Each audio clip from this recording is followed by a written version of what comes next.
isang engine na nag-overheat at in-overhaul ng mga mekaniko pero hindi na napaandar pang muli. Yun mga kalagnot, part 2 tayo sa rescue natin dito sa Usami City. So yan, pagkatapos nating magawa yung Toyota Fortuner ay dito naman tayo. So ang unit natin ay Isuzu Elf 4HL1 engine, fully electronic. So dito ay tinira agad ng mga team natin yung battery kasi yun na nga, sa sobrang tagal na nakatambay nito ay nalubat na yung baterya. Dito ay sinubukan natin agad na paandarin, ginamitan natin ng kati para umandar. Yan, umaandar siya pag merong kati, pero pag binitawan natin, so yun, namamatay yung engine. Try nating i-start ulit. Ayan. Hoy. Bites. Abriha ko ng valve cover ninyo, kana. Tanggala. Sinugo-sugo ko na agad yung team natin dito na ipatanggal yung taklob ng uluhan ng engine.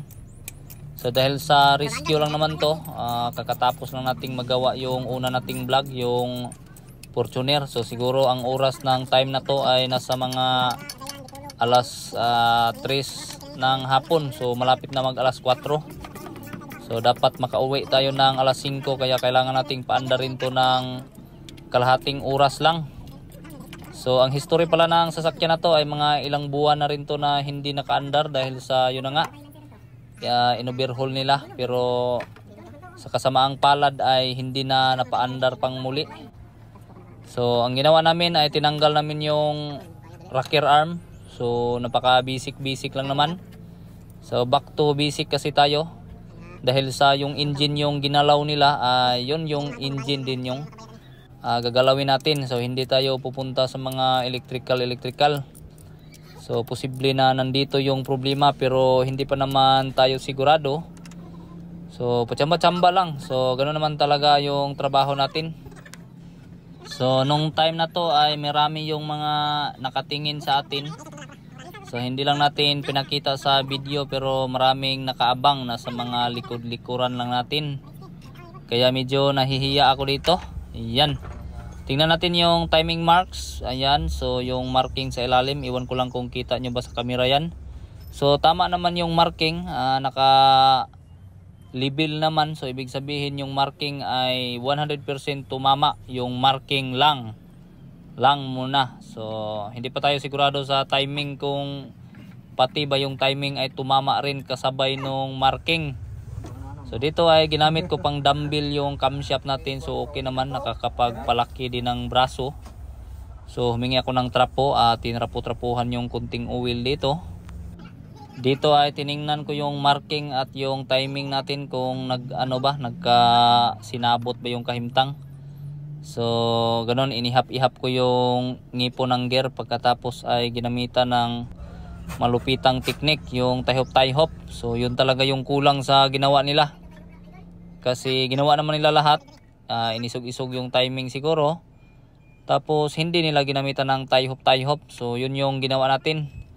So pasensya na pala sa video natin na medyo hindi klarong-klaro, kasi yun na nga, dahil sa marami yung mga nakaabang, kaya nahiya rin tayo na mag video. Kaya hindi natin naklaro yung pinaka ginawa talaga natin. So ang importante lang ay iniba natin yung marking, yung timing ng camshaft. So yun yung klarong-klaro talaga. Hindi ko lang 100% na naipakita kung saan ba yung tamang inigo-igo. Pero yan, fast forward tayo. Try natin katihan. Redondo Matski. Yun, so kita natin na lumagsik-lagsik yung oil.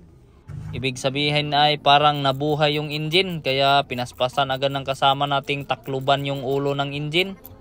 At nang maalaman kung totoo ba talagang umusok yung tambutso. Sige, start G. So dito ay ini-start na ng kasama natin. Ayun. So paano ba yan, boy? One click yung kahimtang ng engine natin. So sa sobrang tagal na hindi umandar ay kalahating oras lang pala na umandar. Siguro ay nadali sa tie-hop. So try nating patayin at paandarin ulit kung talagang one click ba. Ayan. So paano ba yan? So capital P na naman to. So pasensya na sa mga manonood dyan na medyo kulang yung video natin. Maraming salamat.